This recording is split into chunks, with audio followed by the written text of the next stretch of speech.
When ice cream kills.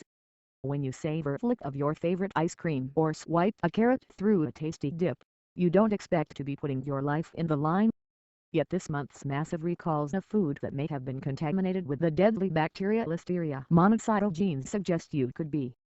First, Virginia-based Sabra Dipping Company recalled 30,000 cases of its Classic Hummus after samples tested positive for the bacteria. Then, Texas-based Blue Bell Creamery, the third largest maker of ice cream in the United States, recalled all of its products from more than 20 states after reports of 3 deaths and several illnesses in Kansas, Texas, Arizona and Oklahoma were linked to Listeria in its popular frozen confections. Most recently, Jeni's Splendid ice creams of Ohio recalled all of its products and closed its scoop shops when Listeria was detected in samples. Listeria can cause bacterial meningitis, an infection of the covering of the brain and spinal cord that causes headaches, confusion and convulsions. It kills about 1 in 6 of those infected. Children, the elderly, people with depressed immune systems and pregnant women are most vulnerable. The recalls could be seen as more evidence of the dysfunction of the country's food safety system. According to the Centers for Disease Control and Prevention, foodborne illness sickens 48 million Americans each year, puts 128,000 in the hospital and kills 3,000. Or, on a more optimistic note, they could be evidence that the Food Safety Modernization Act, signed into law in 2011, is starting to work as it should.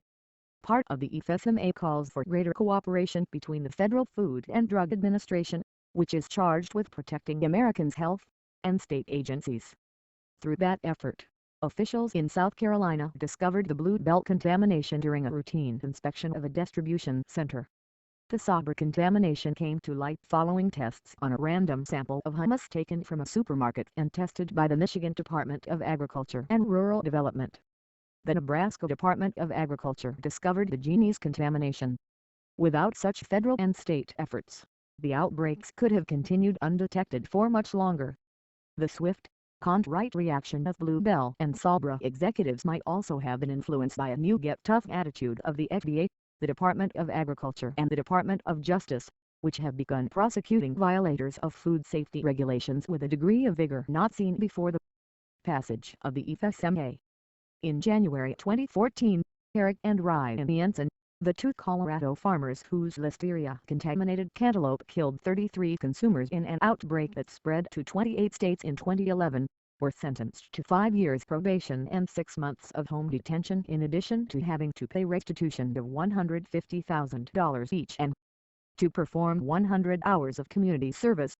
Last fall, a federal jury convicted 2 brothers, Stuart and Michael Parnell, both executives at the Peanut Corporation of America, of more than 70 felony counts including conspiracy and fraud after salmonella bacteria in peanut products from the company's processing plant in Georgia sickened 700 people and killed 9.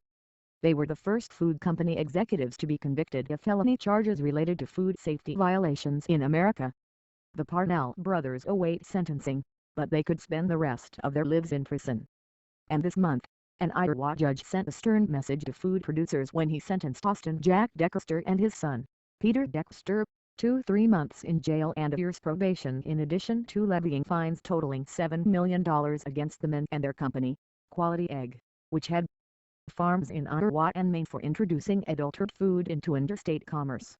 In 2010, the company recalled more than 500 million eggs after a salmonella outbreak that sickened 2,000 people. But beyond the specter of criminal records, jail time and big fines, the cost of extensive recalls, in terms of dollars and lasting damage to a brand's reputation, can't prompt producers to clean up their food safety acts. Bill Marler, a lawyer with the Seattle firm Marler Clark, which specializes in litigating on behalf of victims of food poisoning, told me that the current rash of recalls remind him of the 1990s, when ground beef producers were forced to revamp their sanitation practices after a series of poisonings from Escherichia coli bacteria. Today, we don't worry much about E. coli contaminated meat. With the right precautions, the same could be true of ice cream, hummus, and other products tainted with Listeria.